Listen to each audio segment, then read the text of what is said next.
ಇವತ್ತು ಹಣವನ್ನು ಬಿಡುಗಡೆ ಮಾಡದೆ ಮೋಸ ಮಾಡಿರ್ತಕ್ಕಂಥದ್ದು ಸ್ಪಷ್ಟವಾಗಿ ಕಾಣ್ತಾ ಇದೆ. ನನಗನ್ಸುತ್ತೆ ಈ ಸರ್ಕಾರ ಪಾಪರ್ ಆಗಿರೋದಕ್ಕೆ ಇದಕ್ಕಿಂತ ದೊಡ್ಡ ಉದಾಹರಣೆ ಏನು ಇಲ್ಲ ಅಂತ ನನಗನ್ಸ್ತೈತೆ. ಅದಾದ ಮೇಲೆ ಇವತ್ತು ನಾಳೆ ಮೋಸ್ಟ್ಲಿ KSRTC ಸಾರಿಗೆ ನಿಗಮಗಳು ಸ್ಟ್ರೈಕ್ ಮಾಡ್ತಾ ಇದ್ದಾರೆ. ನಾಳೆ 4 ನಿಗಮಗಳು ಸಾರಿಗೆ ಒಟ್ಟು ಸಾರಿಗೆ ಇಲಾಖೆ ಅವ್ರಿಗೂ ಕಳೆದ ಅರಿಯರ್ಸ್ ಕೊಡಬೇಕು. 38 ತಿಂಗಳದು 38 ತಿಂಗಳದ ಅರಿಯರ್ಸ್ ಕೊಡಬೇಕು, ಕೊಟ್ಟಿಲ್ಲ. ಅದಕ್ಕೆ ಅವರು ನಾಳೆ ಹೋರಾಟ ಮಾಡ್ತಾ ಇದ್ದಾರೆ. ಮತ್ತೆ ಬಂದು ಸಾರಿಗೆ ವ್ಯವಸ್ಥೆಯನ್ನು ಬಂದ್ ಮಾಡುವಂಥದ್ದಕ್ಕೂ ಕೂಡ ಕರೆ ಕೊಡ್ತಾ ಇದ್ದಾರೆ. ಅಂದರೆ ರಾಜ್ಯ ಸರ್ಕಾರ ದಿವಾಳಿಯಾಗಿದೆ ಅನ್ನೋದಕ್ಕೆ ಇನ್ನೊಂದು ಉದಾಹರಣೆ ಇದು.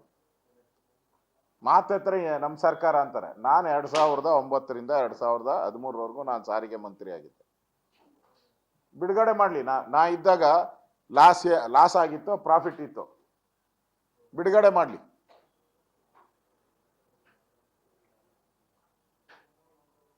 ಇವತ್ತು ಯಾಕೆ ಈ ಸಾರಿಗೆ ಇಲಾಖೆ ದುಸ್ಥಿತಿ ಬಂದಿದೆ? ಟೈರ್ಗಳು ಇಲ್ಲ, ಕೆಲವು ಬಸ್ಗಳಿಗೆ ಟೈರ್ ಇಲ್ಲ. JCB ಅಲ್ಲೆಲ್ಲ ಮಕ್ಕಳು ಹೋಗ್ತಾ ಇದ್ದಾರೆ. ಪ್ರವಾಸ ಟೂರ್ ಹೋಗ್ಬೇಕಾದ್ರೆ ಟಿಪ್ಪರ್ಗಳಲ್ಲಿ ಪ್ರವಾಸ, ಶಾಲಾ ಮಕ್ಕಳು ಪ್ರವಾಸ.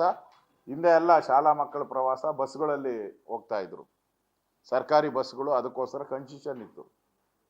ಈಗ ಟಿಪ್ಪರ್ಗಳಲ್ಲೂ ಹೋಗುವಂಥ ಪರಿಸ್ಥಿತಿ. ಯಾಕೆ ಈ ಪರಿಸ್ಥಿತಿಗೆ ರಾಜ್ಯ ಸರ್ಕಾರ ಬಂದಿದೆ?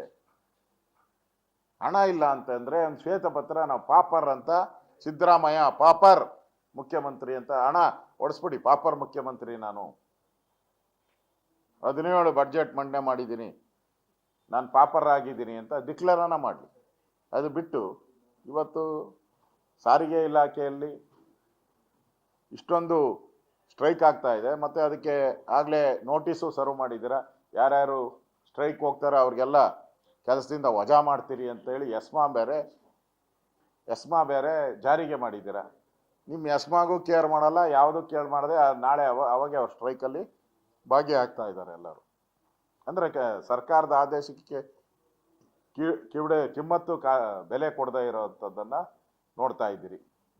ಇನ್ನು ಕಸದ ರಾಶಿ ಬೆಂಗಳೂರಲ್ಲಿ ಅವಾಗೆ ಕಳೆದ 3 ದಿನದಿಂದ ಕಸನೇ ತೆಗಿತಾ ಇಲ್ಲ. ನೀವು ನಮ್ಮ ರಿಂಗ್ ರೋಡ್ಗೆ ಹೋಗ್ಬಿಟ್ರೆ ಪೂರ್ತಿ ರಿಂಗ್ ರೋಡ್ ಪೂರ್ತಿ ಕಸದ ರಾಶಿಯಿಂದ ತುಂಬೋಗ್ಬಿಟ್ಟಿದೆ. ಲಾರಿಗಳಲ್ಲಿ ತುಂಬಿರೋದು ತಗೊಂಡೋಗಿ ಡಂಪ್ ಮಾಡಬೇಕಾಗಿತ್ತು. ಲಾರಿಗಳಲ್ಲಿ ತುಂಬಿರೋದು ಲಾರಿಗಳಲ್ಲಿ ಹಾಗೇ ಇದೆ. ಎಲ್ಲ ಲಾರಿಗಳು ಆಟೋದಲ್ಲಿ ಫುಲ್ ತುಂಬಿಟ್ಟಿದ್ದಾರೆ. ಸರ್ಕಾರನೇ ಹೇಳಿದೆ, ಏನೇನಿದೆಯೋ ಎಲ್ಲ ಲಾರಿಗಳು ತುಂಬ್ಕೊಂಬಿಡಿ.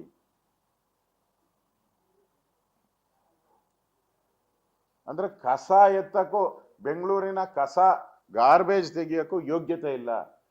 ನನ್ಗನ್ಸುತ್ತೆ ಅವ್ರಿಗೂ ಸಂಬಳ ಕೊಟ್ಟಿಲ್ಲ ಅನ್ನೋ, ನ್ಯಾಯವಾಗಿ ಅನುದಾನ ಬಿಡುಗಡೆ ಮಾಡಿಲ್ಲ. ಇನ್ನೆರಡು ದಿನ ಹೋದ್ರೆ ಇಡೀ ಬೆಂಗಳೂರು ಗಬ್ಬೆದ್ದು ಹೋಗ್ತದೆ. Garbage city.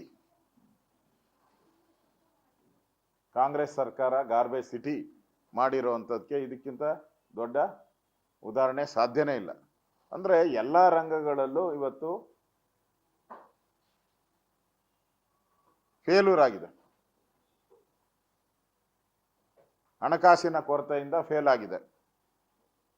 ಅದರಿಂದ ಈ ಸರ್ಕಾರಕ್ಕೆ ಮಾನ ಮರ್ಯಾದೆ ಇದ್ರೆ ಕೂಡಲೇ ಹಣ ಬಿಡುಗಡೆ ಮಾಡಿ ಕಸ ತೆಗೆಯುವಂಥದ್ದಕ್ಕೆ ವ್ಯವಸ್ಥೆ ಮಾಡಿ, ಕೂಡಲೇ ಹಣ ಬಿಡುಗಡೆ ಮಾಡಿ ಸಾರಿಗೆ ಇಲಾಖೆ ನಡೆಯೋಕ್ಕೆ ಅವಕಾಶ ಮಾಡಿಕೊಡಿ, ಕೂಡಲೇ ಹಣ ಬಿಡುಗಡೆ ಮಾಡಿ ಅನಾಥ ಮಕ್ಕಳ ಜೀವವನ್ನು ಉಳಿಸಿ. ಇಲ್ಲ ಅಂದರೆ ಜನರ ಶಾಪ ನಿಮಗೆ ತಟ್ಟುತ್ತೆ.